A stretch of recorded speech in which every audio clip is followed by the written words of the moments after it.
"What smell is this?" people asked, covering their noses. It began with a smell. Not the sweet kind of incense that fills the church during worship, but a strange one, thick, bitter, heavy, like something burning from beneath the earth. Pastor Eze lit the incense himself. He said it was for cleansing. The new church had been built on old land where, according to the elders, people used to bury things they shouldn't have buried. Every evening, after everyone left, Pastor Eze would stay behind. He would lock the doors, open the incense pot, and begin to pray. But that night, the smoke didn't rise the way it used to. It moved. It twisted, first into a hand, then hair, then a woman's face. Her eyes were wet with tears. Her lips moved, but no sound came out. Then, slowly, she whispered, "Help me." The pastor froze.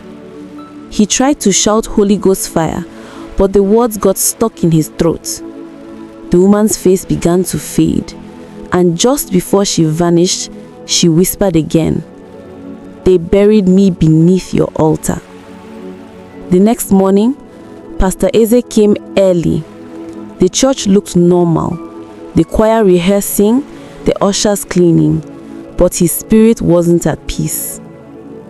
When night came again, he stayed behind once more. He burnt the incense, and she appeared again. This time, her voice was louder. "Look under the cross." With shaking hands, Pastor Eze pulled the rug near the altar aside. The floorboards were uneven. He lifted one, and what he saw made him fall to his knees. It wasn't just bones. There were small bracelets, a broken rosary, and a woman's torn wedding veil. As he touched them, the woman's face appeared again, but now she was angry. "You prayed over my grave, Pastor.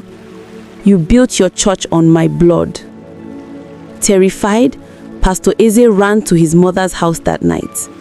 When he told her everything, her eyes widened in fear.